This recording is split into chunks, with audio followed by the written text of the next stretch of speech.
I'm Nikhil, and this is Chai Across Generations.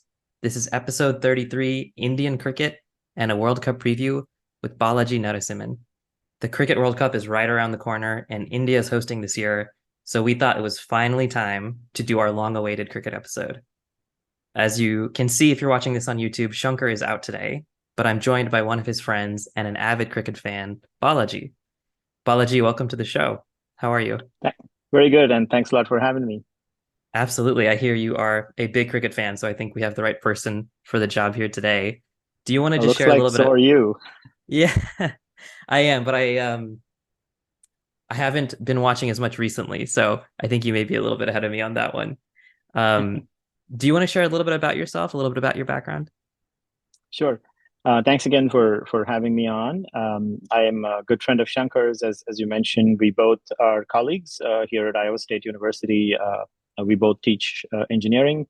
He's in mechanical engineering, as I'm sure your audience knows, and I am a chemical engineer by training, and my degrees are in chemical engineering, and I teach chemical engineering at Iowa State University.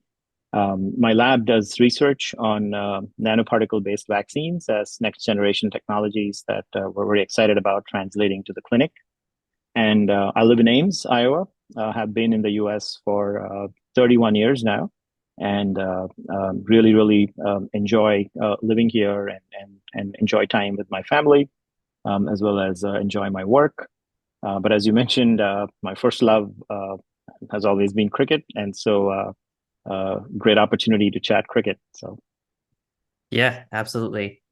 Well, I can't wait to dive in with you. And before we dive in, just a quick note to our listeners that we are now on YouTube. So you can see this episode and future episodes in full video on YouTube.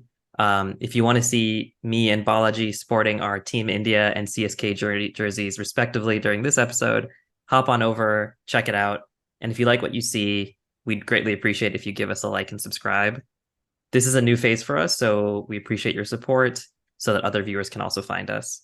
And as always, we are so open to feedback because we're very much learning as we go.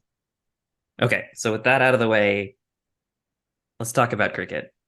Um, Balaji, I'd love to hear just a little bit about your love for cricket, how you got into it, and how you've sustained that passion. yeah, so when I was a boy is when India really started producing, I think, world-class cricketers who were having a lot of impact in terms of helping the team win. Cricket, of course, is a team sport, right? And one of my first memories is having a plastic cricket bat and playing outside my door with my dad. Pitching a plastic ball towards me and me hitting wherever I could. I also have memories of smashing somebody's window with a tennis ball, which was not a very memorable thing to do. But I know many kids growing up in India can probably relate to doing something like this. So in the 70s, growing up in India, there were only two real big pastimes after school: cricket and movies. And so both of which are still passions of mine. But certainly growing up and playing cricket, we call it playing in a gully, Mm-hmm. which is also, of course, a cricketing term in terms of a fielding position. But gully here would literally mean a bylane, where you would just play with whatever equipment you had. You would draw stumps on a wall, and you would start playing if you didn't have the right infrastructure. But that's how cricket is in India. It's religion. It's something that many Indians are super passionate about. And so when I was a young boy, hearing names like Sunil Gavaskar and Kapil Dev, and also the sort of famed spin quartet that we had, um, which also has helped India win many games and really sort of put India on the map as a place where spin is king. So that was a lot of fun, learning about cricket. And then I happened to be in Chennai, which was called Madras back then, visiting relatives, and had the opportunity to go and watch one afternoon of a test match. And I was 11 at the time. and that was a pretty big special day in my life, having to actually be at a test match. And I watched a player called Gundappa Vishwanath hit 100, Wow. which was pretty special there. And then sort of the year after that, India won the World Cup, and that was a big turning point, because cricket was then broadcast on satellite TV, and we all got to watch it live for the first time. So that was the first time a cricket match was televised all over the country, which was the semifinals and the finals of the 1983 World Cup. So having your country win a World Cup, especially a country that is not exactly known for its athletic achievements, especially in a team sport across the world, was a big turning point. And I think it encouraged a lot of people to start following cricket, play cricket more seriously. And as much as my parents told me that I had no shot at a cricketing career, that absolutely didn't prevent me from continuing to play, which I did until about 6 years back. And I had an accident which prevented me from playing after that. But as my wife says, I have a great career as an umpire to look forward to. Yeah, that is definitely one way to continue staying on with the sport. Thank you for sharing that overview. And I'm someone who started watching cricket, the 90s and the 2000s, and just started doing so here in the US after my family moved when I was young. But, I was doing some research about the history of cricket, and it's funny because as long as I've been alive, India has been a powerhouse, right, in cricket. And yet when you look at the history, it wasn't a powerhouse for so long.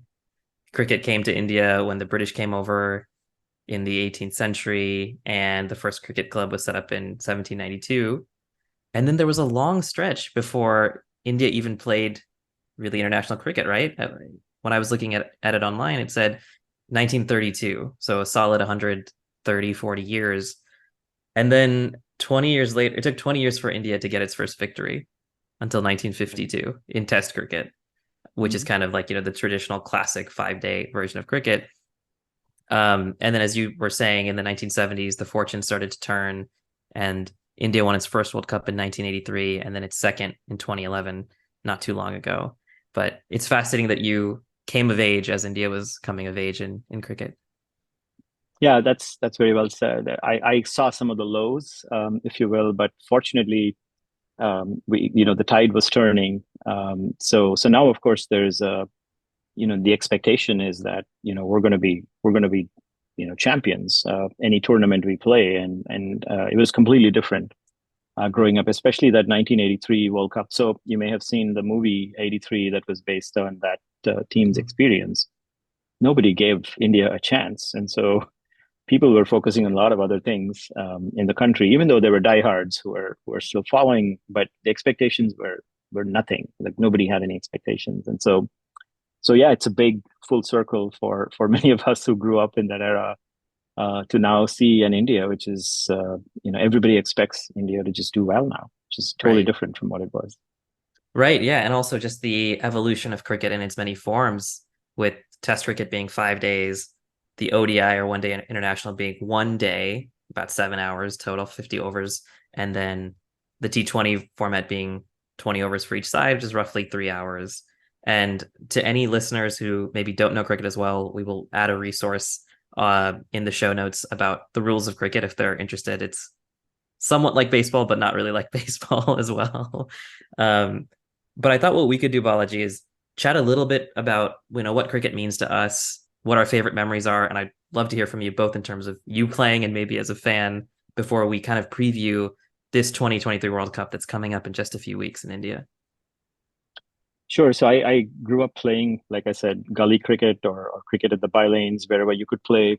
Um, One of my favorite memories as a player is when I ended up making what turned out to be my highest score in my career, in my short career, when I had just finished taking my 10th grade final exam. And in India, the 10th grade final exam is a big deal, as is the 12th grade exam. But the 10th grade exam was also a big deal. So that was a landmark moment at which point I was free to go out and do something and not have any pressure.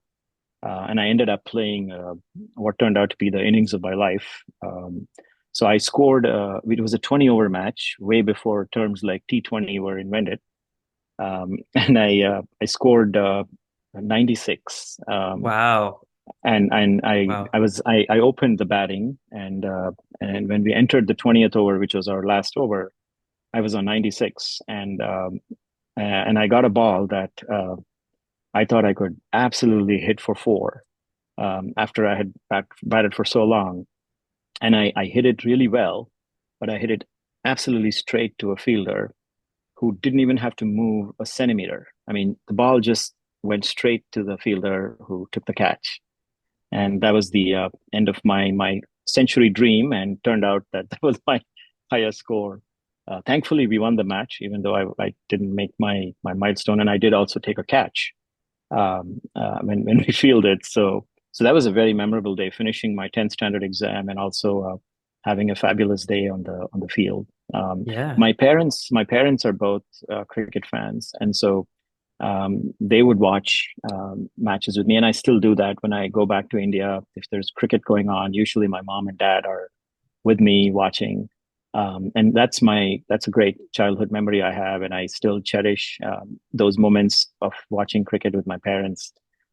So my family was full of cricket enthusiasts. I had cousins who loved cricket, who love cricket still, and debate cricket. Till the wee hours of the morning. And so I grew up in a family where there was a lot of love for the game and appreciation for the game. So those are memories that really stand for me. So Yeah. I have to ask you, okay, a couple questions about this match of your life, which scoring 96 in a T20 match is insane. Um, what position? Oh, you opened, you said. Do you remember how many balls it took you to get to 96? no, but I roughly played half the balls, so I would say around Okay. 60. So Okay. So the economy rate is off the charts. 150. Yeah, Yeah, it's that's really good. but Uh, yeah, those were not terms we were using then, right? Strike rates and strike rate, T20s, right? but yeah, it was a lot That's of right. fun though. Yeah, yeah. And then you may have mentioned this, I may have just missed it, but what level were you playing at? Was this in school or in some type of organized fashion? Yeah, it was our school versus another school. Okay. We only had, so our school only had up to the 10th grade. So there were there's no 11th and 12th in our school. And so we were like the senior team for our school. And so we played the senior team of our neighboring school, which was also only up to the 10th grade. So it was the basically the 10th grade teams from two neighboring schools. Right. Okay, that makes sense. And then what about as a fan? You mentioned 1983, the World Cup. What are your favorite cricket memories as a fan? Yeah, so I have too many. I mentioned to you the first time I was at a cricket stadium watching India play. So that was fantastic, and that was in Chennai in 1982. And then, of course, the Cricket World Cup is indelible. Every June 25th, that was the day that India won the World Cup in 1983. I watched that whole game. Really? I have a DVD of the whole game, and of course now it's available on YouTube. So it's a ritual for me on June 25th, and of course April 2nd, which was the date of our 2011 World Cup win. I spent the day watching those matches and reliving the memories. I was fortunate to watch both matches live, not of course in the stadium, but so those are of course fantastic memories. I also watched a whole test, all 5 days in Hyderabad growing up, and this was maybe 1989 or 1990. It was India versus New Zealand, and I watched one of the all-time greats play, which is Richard Hadley. Hmm. He's Sir Richard Hadley, and he's one of the world's foremost all-rounders in terms of his record. He could both bat and bowl, and he was one of the best swing bowlers of his generation. But I watched a fantastic match, which was quite even for quite a long time before India pulled away. Um, and uh, and I was a guest of the Hyderabad Cricket Association because the president of the Hyderabad Cricket Association was our neighbor. So I got to, have some preferred seating and sat very close to where the players went by after they got out or they were coming. So I got a lot of autographs. and that was a just a fantastic memory as a teenager. There are a lot of World Cup near misses, of course, for India, making it to the semifinal and to the final. So the journeys of those World Cups are of course very fond memories. And then the 2011 win, I think, was another one which is unforgettable.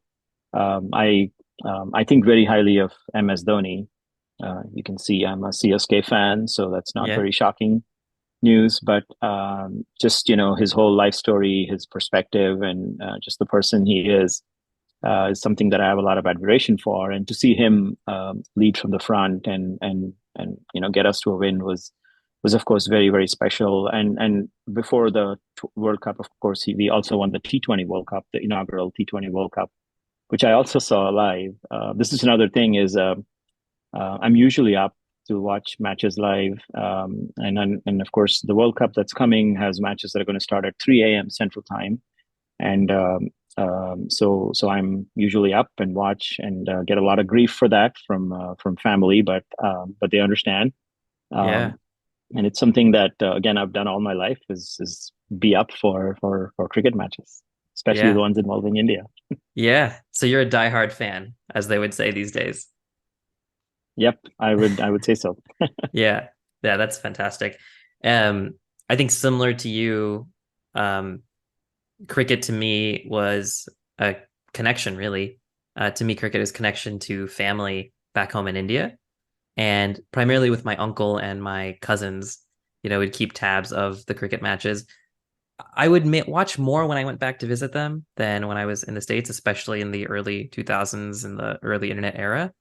But two matches stick out in particular to me. One was the NatWest Series final in 2002 against England. I don't know. Well, I do know why this match was so special in my mind. We were playing England, chasing 325, which is a massive score in the ODI format. And it just looked like we were down and out. And then Yuvraj Singh and Mohammad Kaif, I remember, brought us home, miraculous kind of win. And I think that's what I like about cricket, like any sport. And I'm a big basketball fan. So basketball is like this for me too. But sometimes when you watch, it almost feels like a spiritual experience, right? Like you're watching someone play the match of their lives or rise to the occasion. And it's the type of stuff we aspire to in our own lives, in our own ways. So that NatWest final was definitely a version of that, to see Mohammad Kaif rise to the occasion. I don't think he was expected to do what he did, but Right. he came through. Um, and then you mentioned the World Cup in 2011. Uh, the winning in the finals in India, and I watched that match. I was in college at the time in Arizona, and they played it at the movie theaters. So we had it on the big screen, huge, um, audience full of fans. And I remember we were down. I think we were chasing a big total, something like 275 against Sri Lanka. Our openers, Sehwag and Tendulkar, go out in the first few overs. Sehwag goes out in the second ball, I think, and it just feels so hopeless. But uh, Gautam Gambhir and MS Dhoni turned the tide, and Dhoni scored 91, hit the six. That you can't ask for anything more, right? Hitting a six to win the final in your home country. It's a movie moment, if nothing else. Totally, totally. Yeah, and I remember in that tournament too, Yuvraj Singh. I guess Yuvraj Singh is the unifying theme between my two stories, but um, he was so good in that tournament. I still think back to how he was just an amazing all rounder. He scored about 360 in 9 innings, which is what, an average of 40. And he was batting in the middle of the order, so it's hard to get those opportunities. But he had a century, he had four half centuries, he had 15 wickets. That's just the stuff of legend in my mind. So those are kind of my top few memories. Yeah, no, absolutely. You mentioned the spiritual experience, kind of thing. Another thing that comes to my mind, and I don't know if you had this experience, is people watching cricket are very superstitious about where they sit, and the positions they are at when things are going well. And if they move from those positions and things don't go well, they get mad. And so something like that happened at the 2011 World Cup final, where we were watching and we all had our positions where things were going well, and somebody walked in. and said something like, "Oh, this is going to be a tough game" or something. And then Kohli got out, like as soon as this Mm. person walked in, and every one of us just told this person, "Leave, just go away. Oh no. If you're a patriot, just leave because we want to win here." And we're all like holding on to our positions. This was a friend, so he laughed it off, and he went into another room and came back in a while. But where people are I don't know if you had this experience growing up in terms of sitting where you were and just watching from that spot. I even Yeah. have a light in my home that I keep on for good luck and good karma. So if that light is on, usually things go well. So when things don't go well, it turns out that that light is not on, and so we have to go turn that light on. So It's an easy fix. Yes, I I've had know. that experience. I had that experience actually in the 2003 World Cup final, which was India and Australia. Australia. And yeah, and India lost that match to Australia. I was watching it with my dad and then another friend and his dad. And so we didn't move, right? We just stayed in our spots. Australia had a massive total, I think, in the first innings. And then, 359. oh my goodness, yeah, 359. I remember at halftime we were joking because Sehwag was really into bananas. Like he really liked eating bananas. And so we were joking, like, do you think he's having bananas? Is he getting enough bananas to come out and get us to 359? He got out pretty quickly. So then at that point, we started switching positions. We said, you know what? Free game. Right, Sit wherever you want, right, move wherever you want. We tried to reverse right. the fortune. It unfortunately didn't work. Right, right. No, same experience. Yep. Yeah, So I yeah. think Sehwag actually made runs in that innings. Oh, did he? Tendulkar Okay. got out. Tendulkar That's got right. out early. So That's actually, right. Sehwag made 80 plus or something, if I Oh, recall, and we were like 235 or 240 all out, but we scored those runs in at a very good rate. So we were right. actually keeping up with the run rate, but just lost wickets, and that's such a huge total. Their scoreboard pressure and their bowling is, of course, was fantastic at the time. So Yeah. Yeah. I mean, the Australians are incredible at the World Cup over the last 30, 40 years, which we'll talk about in just a second, too. I did want to ask you, who are your favorite players, right, all time? You've mentioned a couple of them already, but any others come to your mind? yeah, so growing up, I was a big fan of Vivian Richards. Um, so Vivian Richards is a West Indian player, and he played in an era where there was no T20, but he's almost a perfect player for a T20 world, or that kind of cricket. His timing and his hand-eye coordination was just fantastic. But most impressively, it was his aura. I mean, when he Mm, walked in, he came with so much swagger that the fielding team would be half deflated just like watching this guy come in. I mean, he might score a duck and go, right, but he would have that swagger back when he came out, and he was just incredible to watch, and had great wrists and just sublime timing. So I really enjoyed watching Viv Richards when I was growing up. And I already mentioned I'm a big fan of MS Dhoni's, somebody that I have a lot of respect for as a keeper, as a captain, and of course as a batter. He's also somebody that's captaining the CSK team that I root for. So certainly that's something that's kept me interested in CSK with Dhoni. Um, I've also enjoyed watching Ashwin bowl. He's somebody that I think is a great innovator.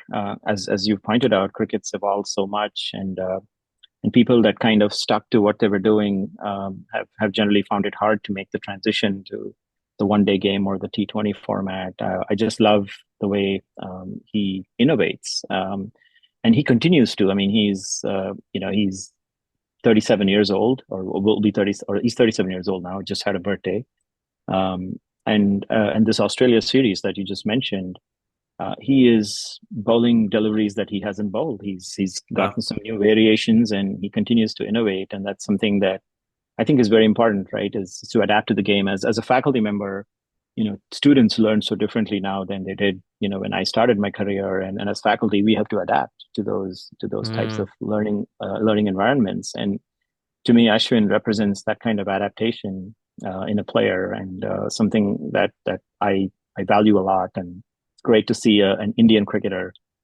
do that. So Yeah, I think you and I have somewhat similar lists. Not in terms of Vivian Richards, but MS Dhoni definitely makes my list. I'm also a big CSK fan, and Dhoni has been just the heart and soul of the team alongside Suresh Raina. Um, I'm also a big fan of Ashwin. When I was first getting into cricket in the early 2000s, I remember my uncle Ashwin was just bursting onto the scene, and we started watching a match, and he turned to me kind of all excited because I hadn't watched him play yet, and he just said, "Ashwin is magic." And I still have that in my head to this day. And watching him bowl, it really is like magic. I'm kind of partial to spin bowlers. I just think they're so fascinating in their craft. Like you were mentioning with the confidence, a spin bowler, it's like the effect they can have on the game is so psychological, even more than physical a lot of times. And Ashwin came through in that way. I think in terms of other bowlers, Harbhajan Singh, Zahir Khan, your classic kind of pace bowler and spin bowler back in the early 2000s and in the 2011 World Cup will always be kind of close to my heart. Um, so those are probably my favorite players. I'll be honest, I didn't actually know Ashwin was going to be in this World Cup until I looked at it a little bit earlier today. So it's wonderful to see he him may, still going. yeah, he's still he has an outside chance. Depends Right. on somebody else's injury recovery, but the fact that he's still, reinventing and contributing is absolutely fantastic. And I agree with you. Watching a spin bowler deceive a batsman in the air and get them to edge or get them stumped or bowled is just the absolute ultimate, right? Because there's so much that's going on. Not that a fast bowler doesn't do that, but the deception that a spin bowler brings in, and even in a format like T20, doing that is, I think, very, very special. Yeah. Yeah, it's to me the equivalent of in basketball when a basketball player does a crossover and fakes the opponent out and then hits a shot. A good Hmm. spin bowler does that where they're swinging one way and the ball's going the other Yep. way. Yep. Or Um, a no look pass, yeah, in the exactly. air, Exactly. Yeah, where perfect. the person you're defending is like totally looking in this direction, and the ball's going in somewhere else. Yeah, exactly. LeBron and Jokic have some wonderful no look passes in the past few Mhm. seasons. Mhm. I did grow So, up watching the Bulls, and so and Michael Jordan was at his prime at the time.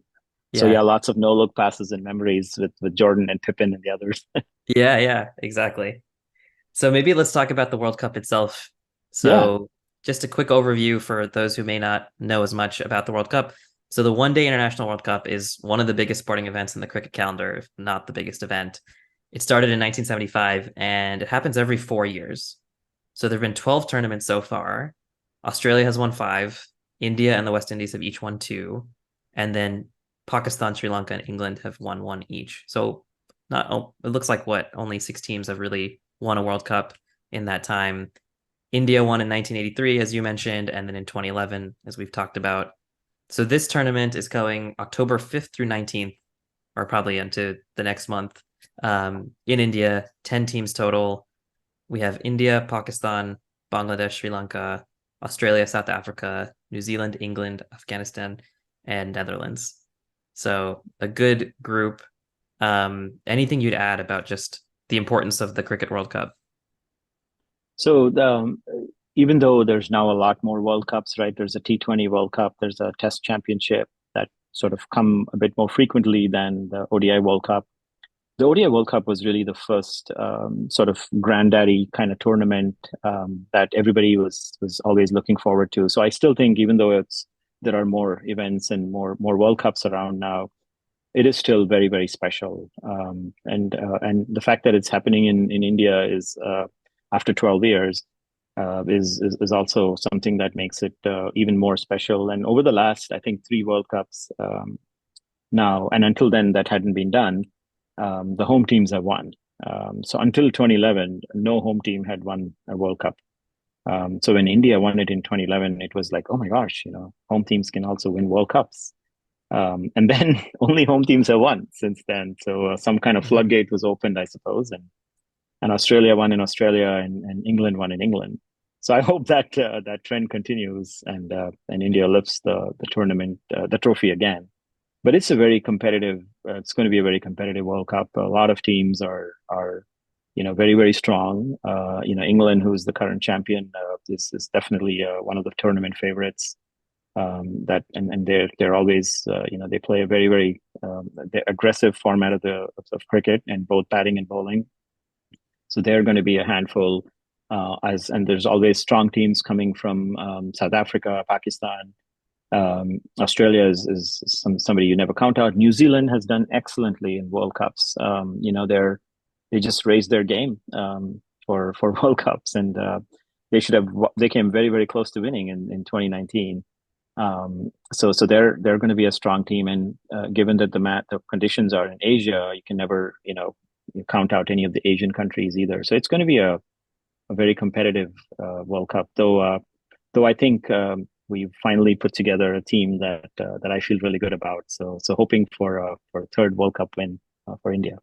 Right. What do you That think? would, yeah, that would be excellent. I hope India wins as well. The fact that the last three home teams have won at home gives me some confidence. The fact that India is doing quite well, it seems like at the moment, really good form. Um, they're doing an ODI against Australia, ODI series with Australia as a warm up, and they put up 399 the other day on two centuries from two different people, which is absolutely insane. I don't know if I've ever seen that or maybe rarely seen that. So, I think they're in a good spot. Like you said, Australia, always a team to watch. They have won four of the last six World Cups, which is just dominant. And then New Zealand has been a finalist the last two World Cups. They lost in after the Super Over and that, kind of dramatic 2019 final. I I know. always, yeah, I always keep an eye out for South Africa as well. They may or may not elevate, but when they elevate, they have kind of what it takes to get through. And like you mentioned, Mm, Pakistan, Sri Lanka, Bangladesh, always good when playing in the subcontinent. So on balance, I like India's chances. But anything can happen in a World Cup. A lot of it is about pressure, right? Managing pressure. right. And what I wanted to ask you is, you know, when I think about Indian cricket, it always seems like our batting is ahead. I'm not worried about our batting, but it's always about can the bowling keep up enough to keep the other team from putting too many runs on the board. Would you agree with that with this team? I do. I do. The matches are won when you bowl your opponents out, and in Test cricket, as they say, getting 20 wickets is really what you need. And I think finally India has figured out that cultivating excellent bowlers is as important or even more important than just focusing on batting. I mean, I still notice. I grew up in India, so I've seen a lot of ads on TV. Most ads feature cricketers, feature batsmen, not bowlers. Yeah, So right. I'll ask you a question. Which Indian bowler has taken the most number of test wickets? You should know this. This year or all time? No, no, all time. All time test wickets. I actually don't know. So it's Anil Kumble. Oh, right. Yes. He's the all-time test leader for Indian cricket. How many ads feature Anil Kumble, right? Yeah, But you see ads with Tendulkar, you see ads with Kohli, I mean, batsmen are revered right. in India and bowlers are not. And I think finally we have a bowling attack that I think is really, really good. We have a great combination of excellent pace bowling and spin bowling and all rounders. Which again, you mentioned Yuvraj Singh in a tournament like a World Cup. You need a Yuvraj Singh or a Ben Stokes, to really step up and completely lead the team in all ways, right? Fielding, batting, and bowling, and so hopefully between Pandya and Jadeja, we have at least a couple of options of players who can be what is called a 3D player, who can contribute in three dimensions, Yeah. batting, bowling, and fielding. So, but bowling, I think, is an area where Indian cricket has come a long way now in the last 4 to 5 years, and so we have an excellent combination. We have a what I call a an all format attack, whether we're playing tests or one days or T20s, and whether we're playing at home or away. Mm. There used to be a time when we went to Australia or South Africa or England, their swing bowlers and pace bowlers were always superior to ours, and it was only our spin bowlers that were superior, and so those pitches never gave us the edge. And now I think teams recognize that we have an all-round high quality bowling attack. So, which I've been waiting to see in Indian cricket. So hopefully that's going to matter. So. Yeah, I can't wait to check it out. And apologies to Anil Kumble for forgetting No, no, no. about him. He is no, he's an all-timer for sure. And the thing with the point you just made, right, about batsmen being revered, bowlers not only have to obviously focus on the bowling, but they're often called in to bat at the end of the innings, right? High intensity. You need 20 runs and 10 balls. They have to do so much on the other end too at the end of these games that it always made me wonder why bowlers weren't, considered in higher esteem. Whereas batsmen, you're fielding, I guess, on the other end, but it's harder to make a play, right? As if compared to a Right. bowler who is coming in the clutch. And that's also changed. There was a time when, especially for India, when you got us to seven down, we were basically all out because the tail was really really weak, and the bowlers were really just that. They were bowlers, and couldn't really do anything with batting. I think that's changed quite a bit now. So we have a lot of teams, India included, have good batting depth now, which means the bowlers can also bat. And there's been a good number of examples where people batting at number 8 and number 9 have made very important contributions in all three formats of the game, and saved us. You mentioned Harbhajan Singh. He's a good example of somebody who bats low down the order, but he's saved some matches for India, including hitting a last over six in an Asia Cup a few years back to win a game for us. And so players like that. And you mentioned the NatWest final as well. Mohammad Kaif had Zahir Khan, Yeah, and Kumble and others with him to after Yuvraj got out, right? And they're the ones who saw us through. So things have improved on that front, not just for India, but I think for all the teams. People have recognized that bowlers also need to contribute a little bit right. with the bat, and some batters bowl occasionally, of course, but with the rules and things that have changed so much, especially in T20s and one days, most teams don't bowl part-time bowlers as much anymore. It's you have batters, you have a keeper, and you have all-rounders who are regular bowlers for the most part, like Pandya or Jadeja for India, and of course you have bowlers who can also bat. So it's different world now. Yeah, absolutely. Okay, so then as we look into this World Cup and as we start to wrap this episode, what are you looking for right in the early stages of this World Cup, and what's your prediction on how it turns out? Whew. It's a different kind of format this year than in the past, and a team has to win 11 matches to win it all, or play 11 matches and win most of your games to win it all.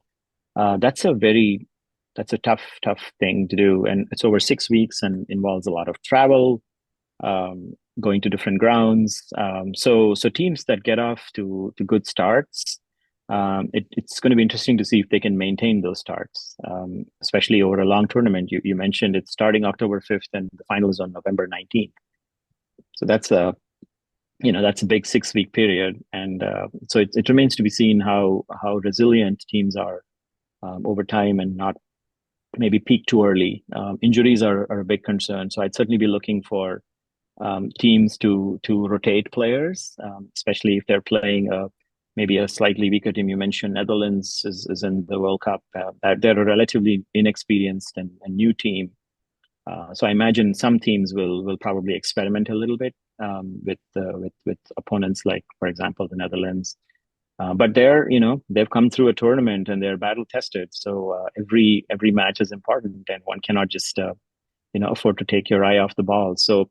But it's a long tournament, so I think resilience is going to be important. So a good bench strength, I think, is going to be important, and that's one area where I feel like India has done well. Is we have some really really good people who are on the bench. As we're seeing in this Australia series, for example, a lot of our players are coming through, and they're not necessarily first team players. So I think that's the bench strength is going to be important, and conserving your players for a long tournament is going to be important. How is it going to end? I don't know. I'm pretty confident that India will at least make the semifinals, if not the finals. And after that, it's that day's game, and you can never say. But I feel pretty good. Yeah, I think I'd agree with you. I am looking for India to have a strong start. if they can hit the ground running in the first few matches, I feel pretty confident for the team. If they start out shaky, I think they can still recover, but then you have the pressure from the outside world. And if India doesn't make the semifinals, I think that would be a big shocker. So my guess, I I agree. think, yeah, I think they'll make the semis. I think they'll make the finals. I think they've got a good shot to win it. But of course, there's that comes with its own set of pressures. And Yeah, it um, does. Yeah, we start in Chennai, I think, and we play Australia first. So we're playing Australia now, and hopefully this will give us a bit of an edge, doing well. And Chennai is known for its slow pitch and lots of spin. So that's why I'm hoping that we play three spinners, and that all of them are able to contribute and get us off to a good start. yeah, I went to that stadium and went to a CSK match years ago. It feels a little bit like a small stadium, so hopefully they have good luck there. And with Yeah, any luck, it is a smaller stadium, yeah, but it's a yeah, turning pitch, so right, yeah, it's hard to score of spin bowlers in that pitch. So right. With any luck, maybe November 19th will be a day where you sit down and have to watch, the Indian team winning the final for years to come. exactly, I'm hoping to add that date to my June 25th and April 2nd. So speaking of June 25th, this summer I had a unique opportunity. I was visiting the UK with my family, and for one reason or the other, this hadn't happened before, but for the first time, we ended up going to Lord's Wow. to watch a match. The Ashes had already moved on to other stadia in England, but we got to watch an English county match with at least 6 or 7 Test players. And I got to stand near the pavilion where Kapil Dev lifted the trophy and where Ganguly took his shirt off at that NatWest match that Yeah, you were referring to. And I took pictures next to both of those events as transcribed on a big board, a bulletin board kind of thing, where there's important matches that were documented at Lords. And so I had the pleasure of going to the birthplace of cricket, as they call it, yeah, and also had the fortune of showing my kids Lords. And thankfully, both my kids are into cricket, and so I'm able to also share the joys that I had with my parents as a father now, and passing it on to the next generation. So yeah. That's wonderful. You mentioned the next generation. So we ask all of our guests a version of this question, which is, what's the biggest thing you've learned from another generation? And if you want to answer that from a cricket perspective, you certainly can. If there's a cricketer from another generation that taught you something, or from, an actual, a person nearer to your heart. yeah, I mean, I'm very proud of the fact that I've learned things from both the generation before me with my parents, and also from my children. We live in a very dynamic world, and things are changing a lot, and both my parents and children have taught me that patience and calmness in responding to life situations is very important, and that we have to adapt. My parents had to adapt, I'm sure, in sort of raising us, and we've had to adapt both in the workplace and in the home, and now watching my children grow up as well, I'm seeing them adapt. So being calm and patient, and having the ability to adapt to situations, and deal with what life's given you. So this is like getting a googly, Yeah. right, on a on on a cricket pitch, and you just deal with it, and do the best you can with it. Right. And as they say in cricket, you forget about the ball that beat you, and you start afresh and you take guard again, and look for that next ball. So I think there's a lot of good parallels like that in life, and I've been very fortunate to have such a great exposure to the game and enjoy it with both my parents and my children. Yeah. Yeah. That's beautiful. Like you said, getting to watch it with different generations. Thank you for that. That's a beautiful answer. Before we wrap up, anything else you want to share or, give to the audience in terms of cricket or in terms of the World Cup? Just have a lot of fun. This is a format that comes every once in 4 years, as you mentioned, and who knows if one day cricket's going to be around in 2027 when the next one rolls around or not. So hope everybody gets a chance to again use this opportunity to bond with family, and take back some precious memories. And again, hopefully India wins, but hopefully we get to see some good cricket. And thank you Yeah. again so much for having me on the podcast. Thank you Yeah, to no, both absolutely. you and Shankar. So. Yeah, absolutely. I mean, just like Yuvraj Singh or Harbhajan Singh or Zahir Khan, you came in at the end when Shankar couldn't make it and got us across the finish line. So thank you, Balaji, for coming on. It's been so great to chat with you. And to our dear listeners, you can reach out to us on our Instagram page, Chai Across Generations, or our email at chaiacrossgenerations@gmail.com. And as we mentioned at the beginning, you can also subscribe to us on YouTube and see our podcast in full video. We'd really appreciate your support there as we get started. And of course, you can always leave us a rating or review on Spotify or wherever you get your podcasts. This really, really helps new people find our show. And we want to thank you all for watching or listening. See you all next time.